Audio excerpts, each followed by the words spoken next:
So back at the back of my bench, I have a Tektronix TM500 module system, and it's a 3-wide, so it's a TM503, and I get a lot of use out of it. I sort of like it. I keep the oscilloscope on there just for fun, but I seem to use the little function generator all the time. I have better function generators, but this one's just kind of handy because it's just right in reach. But it only goes to 1 megahertz, and I don't know. I was on eBay and I thought, oh, maybe I should get one of those. What are they called? SG503s. They're a leveled signal generator that go up, I think, to 110 megahertz, something like that. Don't remember the number quite correctly. Anyway, I thought that would be nice because every once in a while I wish I could get one that went to 200 megahertz, but every once in a while I like high frequency stuff, and it'd be nice to have something basically equivalent to that that did high frequency. So I was poking around at eBay, and those particular plugins are not cheap. And I think the best, they go somewhere between $150 and $200, something like that. So I did find one. It's over there. Now, it came attached to some other things. So anyway, the guy had it listed, and I just wanted that plugin. And I had put it on my watched list just to see what other things went for. I had highlighted a bunch of these, and most of them, like I say, were like in the $200 range. So I probably could have gotten one for $150, but while I was waiting, the lister of this system here sent me a buy it now offer, and I said, no, but I'll take it for $200. And boom, I got it. So I got everything. Now, this is the same oscilloscope that I already have, so I really didn't want that. But I thought, well, maybe I can fix that up and sell it and recoup and basically get my plugin for free. Now, in addition, there's this plugin, which is basically the same function generator I have, although this one goes to 11 megahertz. Mine only goes to 1 megahertz. This one goes to 11 megahertz. So I'd rather have this one. So, win-win. Now, this one has the knob cracked off of it. I think this is the original. What's underneath the plastic knob of the Tektronix? I think this thing was dropped. This knob is completely broken. So the plastic on this one cracked off, and the plastic on this one cracked off. I don't know if it was dropped or not, but maybe not. It seems pretty rugged. Yeah, maybe not. Anyway, this thing cracked off and that thing cracked off. So I might be able to 3D print some. I might be able to buy some knobs on eBay. But anyway, yeah, these two plugins will be valuable for me. And now I've got a 504, which is a 4-wide module. So maybe that will go on my bench instead of the 3-wides. I'm still debating that. I'm really limited to bench space. But I have no idea if these work or not. So I think what we'll do is try them out with my separate power supply. Give these a go and see which ones work. I think we'll go ahead and start with this one and see what it does. All right, I've got this. I made a handle for it. But this is the power supply out of a TM502. It's a double wide. And so I can put a power cord in this. And it's hard to work on these things because they go inside of a plug-in thing, that module, and you can't get into the sides of them. So you can use extender cards. That's a pain in the, yeah.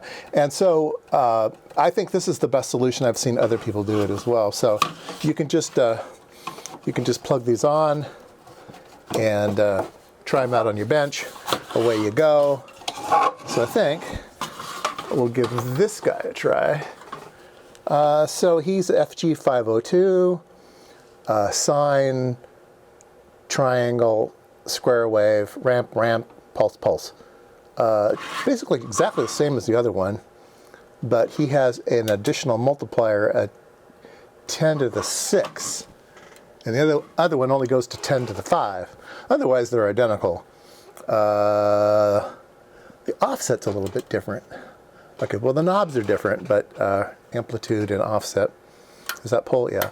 And then the function. So I think this one's actually probably easier to operate. The other one had kind of like tiny little buttons to roam around with. So yeah, let's take a look at this guy. That sides just pop off these things. So we've got some fun-looking capacitors in the back here. Lots of silver micas, lots of TO5s with heat sinks. Doesn't look like anybody's been in here. Tested by MV. All right. Is there a date on it? I don't see a date. What are the part numbers? 74, 77. Yeah. So no more than 1980 for this thing. All right.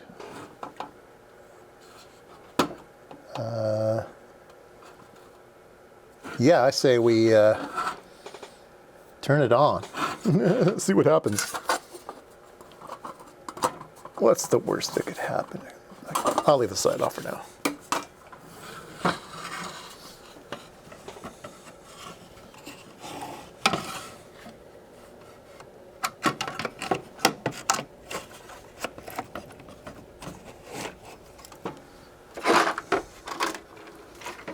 I have a calibrated stick that makes sure this thing is parallel to the workbench because it's offset a little bit. So, yeah, there we go.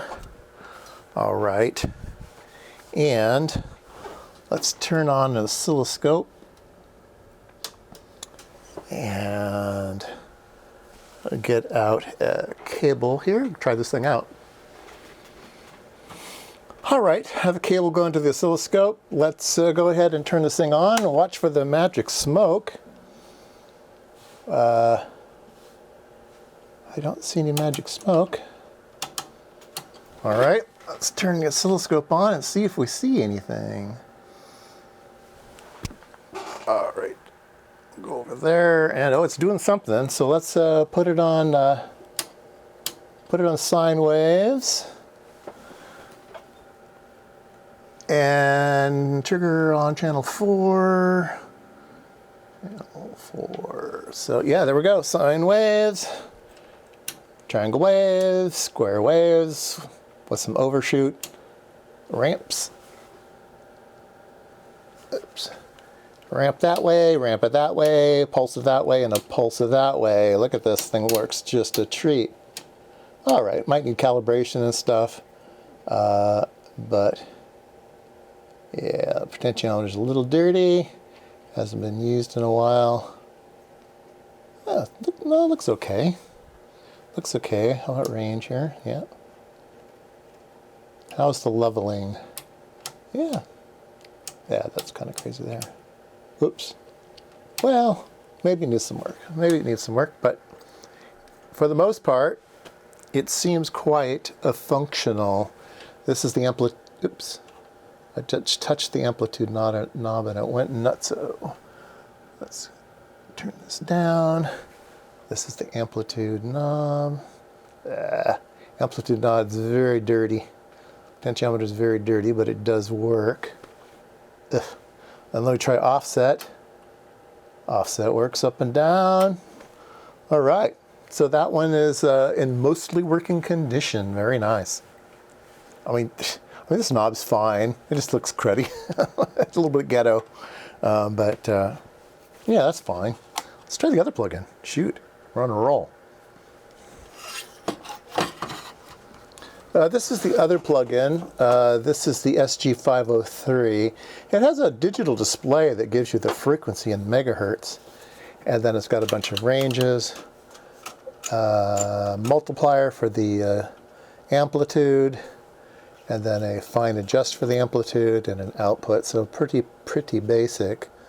Let's see here. That's kind of weird. We got tape on the. I don't know. I got tape on here. I don't like tape on anything. Get rid of the tape.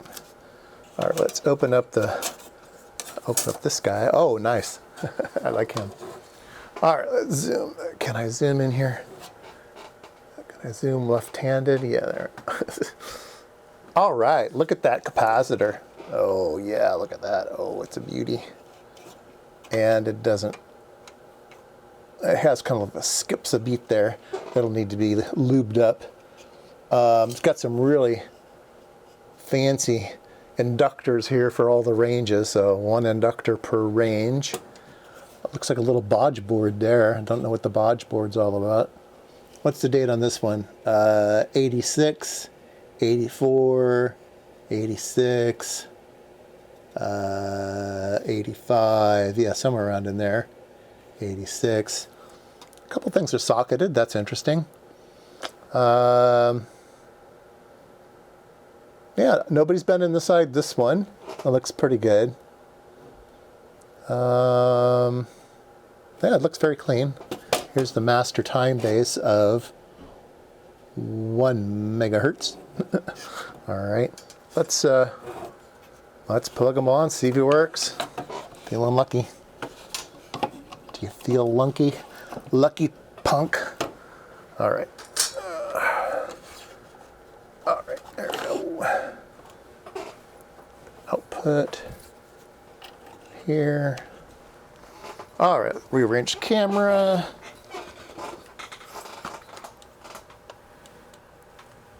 See that all together there.